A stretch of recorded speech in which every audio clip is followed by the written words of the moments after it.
और 3 मार्च को।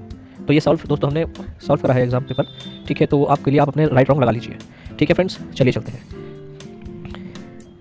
तो ये है क्वेश्चन।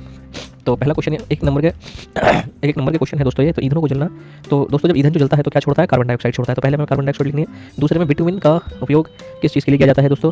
बिटुमिन का जो उपयोग है फ्रेंड्स वो सड़क बनाने निर्माण हेतु करा जाता है। चौथे का है विराम अवस्था को डैश डैश की चाल अवस्था माना जाता है, तो जीरो चाल माना जाता है। स्त्री विद्युत जल संपर्क तथा एक उदाहरण दीजिए। तो दोस्तों ये असत्य है। पेट्रोलियम का निर्माण डैश डैश में रहने वाले जीवों से हुआ है, तो इसका है समुद्री जीवों से, समुद्र में रहने वाले जीवों से। पौधों में लगभग 90% जल की मात्रा होती है। फिर अगला है निराई को परिभाषित कीजिए। तो दोस्तों निराई जो है खेतों में अनाज को अलग करने के लिए की जाती है पौधों से, उसे निराई कहते हैं, ठीक है। गुरुत्व केवल पृथ्वी का ही गुण है नहीं, और दूसरे ग्रहों में भी ग्रेविटी फ्रेंड्स पाई जाती है, ठीक है। अगला है, अगर से दोस्तों आपको जो है इसे राइट रॉन्ग करना है या भरना है तो हमने इसे भर भी रखा है, ठीक है। तो पेशीय बल है उसका एक कोई उदाहरण बताइए। तो दोस्तों तो हम बाल्टी जो उठाते हैं वो एक पेशीय बल से उठाते हैं। हम किसी को धक्का लगाते हैं तो पेशी से लगाते हैं। कुएं से पानी निकालना पेशीय बल कहलाता है। पेशीय बल जो है क्या है? पेशीय बल जो इंसानों द्वारा लगाया जाता बल है या मांसपेशियों द्वारा बल लगाया जाता है वो पेशीय बल कहलाता है। फिर अगला पूछा जा रहा है कौन सी 2 गैस के बुलबुले जल में इलेक्ट्रॉन पर बनते हैं और जब विद्युत द्वारा प्रभावित की जाती है? तो ऑक्सीजन और हाइड्रोजन, क्योंकि हाइड्रोजन जब हम पानी में डालते हैं जब बुलबुले निकलते हैं, और ऑक्सीजन को जब हम पानी में डालेंगे जब बुलबुले निकलेंगे, ठीक है दोस्तों। वन्य जीव समाप्त होने वाले प्राकृतिक संसाधन क्या है? तो दोस्तों पूछने की जो हमारे जीव हैं, वन्य जीव जो रहने वाले हैं जंगलों में, शहरों में, तो क्या ये मतलब खत्म हो जाएंगे? प्राकृतिक संसाधन खत्म होने वाले? तो हमें लिखना है यस, तो ये खत्म हो सकते हैं। तो दोस्तों अगर आपको ये भरना है तो हमने फिल भी इसे कर रखा है, ये रहा फिल वाला हिस्सा, तो आप इसे भर लेना। तो CO2 का मतलब यहाँ पर कार्बन डाइऑक्साइड है। अगर आप इसे हिंदी में लिखना चाहते हो तो हिंदी में लिख लेना, ठीक है फ्रेंड्स। बिटुमिन का ये रहा, ठीक है, जीरो अवस्था। पेट्रोलियम का समुद्र में रहने वाले जीव द्वारा होता है।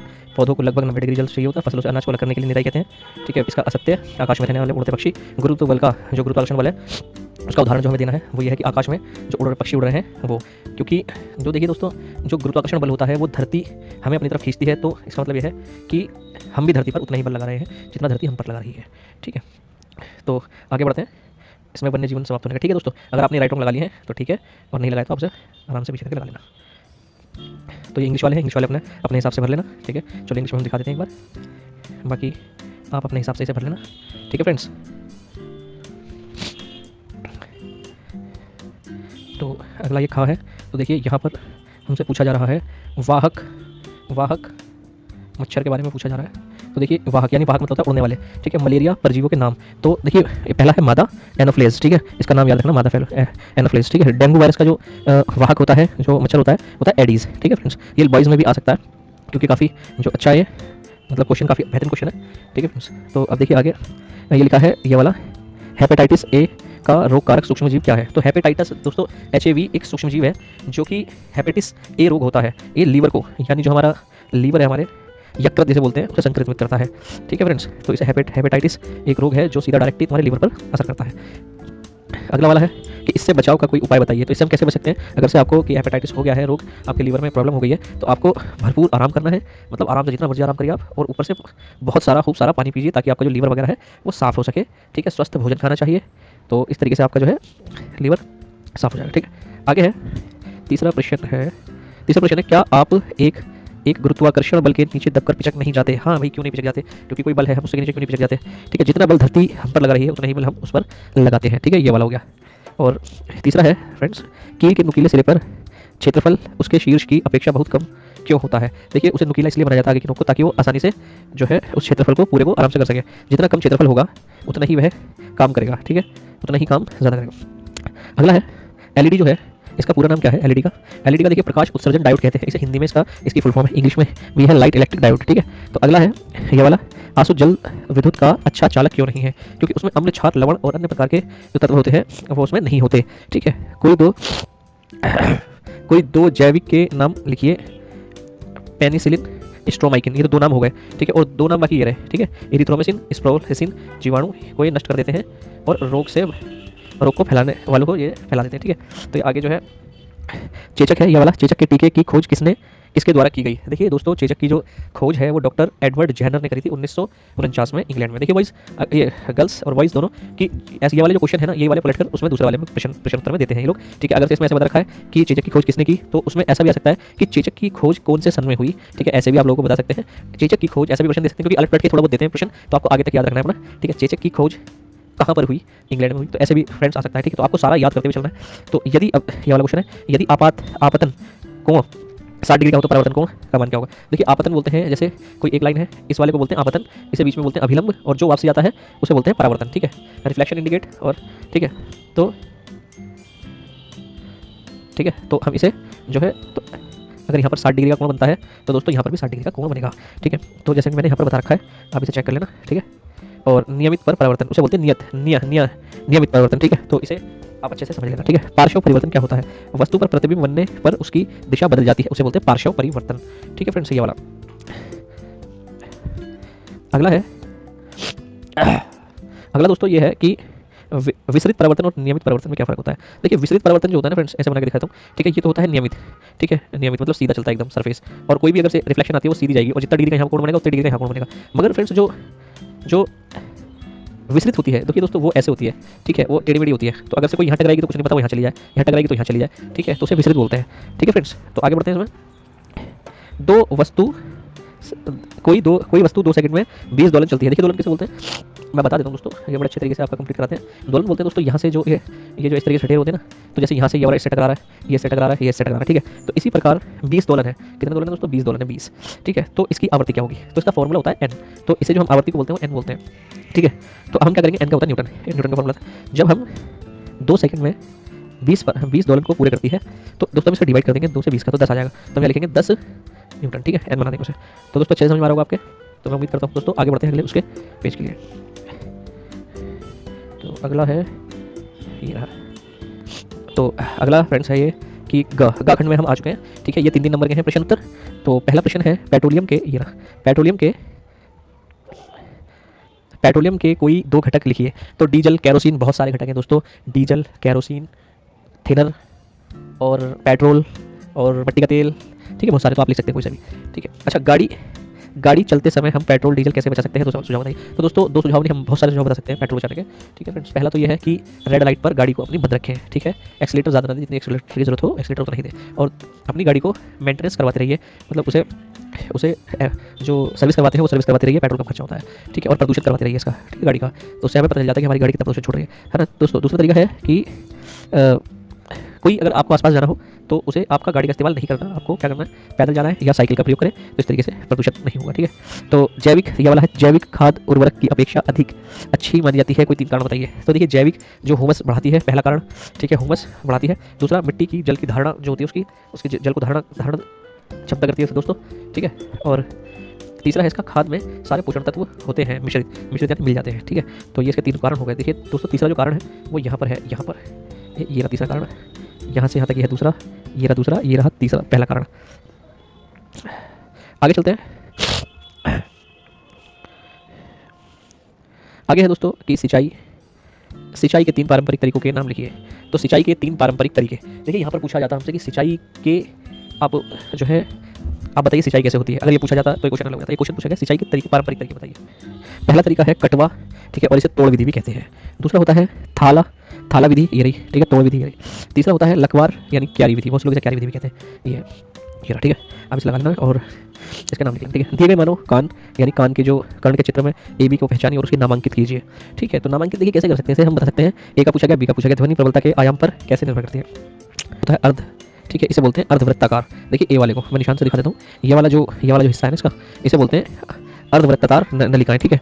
और दूसरे वाले यानी बी वाले को बोलते हैं पर्दा। तो देखिए आपको अगर आपके एग्जाम में जो वॉइस के एग्जाम होंगे उनमें ऐसा पलट कर दे सकते हैं कि आप इसका पिन्ना का बताइए, ठीक है। हमसे तो बी पूछा गया था सिर्फ ए और बी, है ना। इसे क्या कहते हैं, पिन्ना, ठीक है। और इसे कर्ण नलिकाएं कहते हैं। इसे क्या बोलते हैं, ठीक है, एयर ड्रम वगैरह बोलते हैं। तो इसे क्या बोलते हैं, कोकिला बोलते हैं। ये एरो से बता रखा है, ठीक है। और तो इस तरीके से आपके एग्जाम में अदल बदल करके आ सकता है, ठीक है फ्रेंड्स। तो आगे बढ़ते हैं। मानव कर्ण के 2 भागों के नाम बताइए। कोई सा भी लिख दो, कोकिला या तो कोकिला और दूसरा पर्दा लिख सकते हैं, ठीक है। ध्वनि की प्रबलता इसके आयाम पर कैसे निर्भर करती है। तो फ्रेंड्स इसके ध्वनि कैसे जो है आयाम पर निर्भर करती है। तो ध्वनि तरंग के आयाम पर निर्भर करती है, ध्वनि तरंग के आयाम पर, कि जितनी तेज ध्वनि होगी उतनी तेज उसका आयाम होगा, ठीक है। ये वाला करते हैं। विद्युत लेपन को परिभाषित कीजिए। देखिए लेपन से समझ में आता है कोई लेपने वाली चीज़ है, ठीक है, कि जो विद्युत लेपन द्वारा उसे कराता है। जैसे किसी वस्तु द्वारा परत चढ़ाई जाती है तो उसे विद्युत लेपन कहते हैं। जैसे किन्हीं 2 विद्युत लेपन वस्तुओं के उदाहरण दीजिए क्वेश्चन। तो साइकिल का हैंडल, उस पर चमक रहा होता है वो, ठीक है। और नकली आभूषण, ठीक है, जो नकली आभूषण होता है उसे पॉलिश कर देते हैं लोग, ठीक है। तो ये आता है 11वां, जब विद्युत धारा किसी चालक विद्युत विलयन से प्रवाहित होती है तो उस विलयन का क्या प्रभाव पड़ सकता है, उसके 3 क्वेश्चन हमें बताने हैं। ठीक है, जब विद्युत द्वारा चालक विलयन से प्रवाहित होती है तो विद्युत चालक कैसे प्रवाहित हो रही है दोस्तों, ठीक है, तो उसे हम कर सकते हैं अपने आप, ठीक है, प्रभाव पड़ता है, इसके 3 बिंदु बताने हैं। ठीक है, तो दोस्तों ये आगे देखेंगे आगे वाले पार्ट में। ठीक है, ये रहा, कौन सा पेज नंबर है।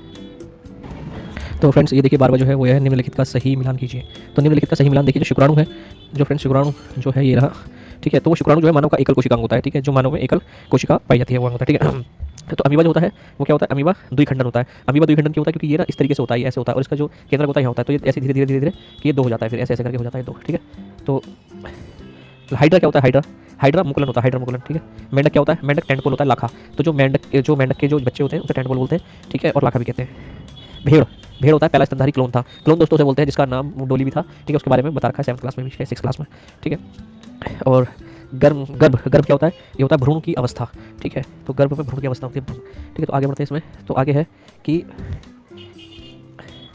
कुछ व्यक्ति जन्म से ही कुछ नहीं देख पाते, कुछ व्यक्ति किसी बीमारी अथवा चोट के कारण अपनी दृष्टि को खो देते हैं।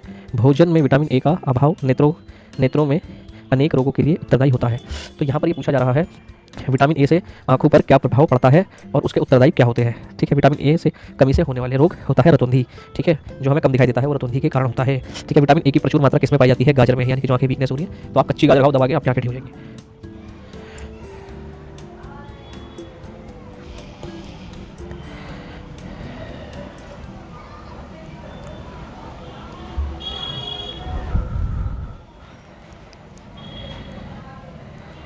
यहाँ पर जो है अगला क्या है, अगला है बल्ब तंतु वाला। इससे पहले क्या है, ये वाला चक्षु, नो ये वाला हो गया, ये वाला होगा। तो चक्षु देखिए, चक्षु जो है फ्रेंड्स किसे बोलते हैं, चक्षु बोलते हैं अंधेपन को। ठीक है, और युक्त व्यक्तियों के लिए सर्वाधिक लोकप्रिय साधन है क्या, ब्रेल पद्धति। ठीक है, क्योंकि देखिए ब्रेल ने ही जो इसकी शुरुआत करी थी। अगर से आपने इसके बारे में नहीं पढ़ा तो आप पढ़ लेना, वैसे इंग्लिश में भी इसके बारे में स्टेरियोटाइप की दे रखी है। ठीक है, फिर है नेत्र में शालाएं तीव्र प्रकाश के लिए सुरागी होती है। ठीक है, इसका ये है। फिर अगला है बल्ब में एक पतला तार होता है जिसे तंतु अथवा फिलामेंट कहते हैं। ठीक है, और यही तथा दीप्त होता है जिसमें विद्युत द्वारा यही बल्ब तंतु टूट जाता है तो वह फ्यूज हो जाता है। तो उसका नाम पूछा गया है कि इसका चिन्ह का नाम बताइए क्या है। तो विद्युत सेल का चिन्ह है दोस्तों ये।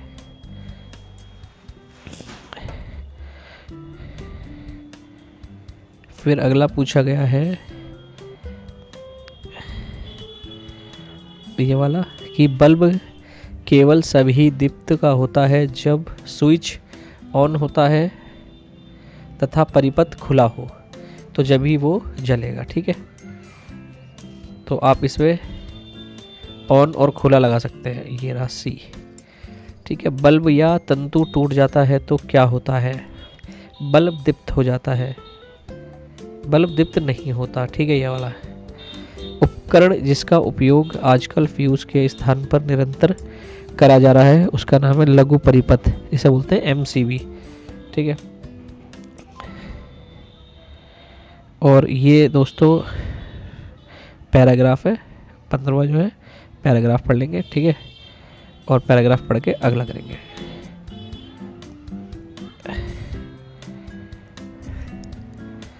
तो यहाँ पर जो है कहा गया है कि डैश डैश एवं अजैव घटकों के उदाहरण है सूरज, प्रकाश और मृदा। ये अजैव घटकों के उदाहरण हैं। ठीक है, यह है डॉल्फिन में अनुकूलन उन्हें वायु में डैश डैश द्वारा सांस लेने के लिए अनुमति देता है। कौन सा, सिर। ठीक है, सिर, इनके गलफड़े वगैरह नहीं होते, सिर होता है, ये ऊपर आकर सांस लेते हैं डॉल्फिन जो होती है।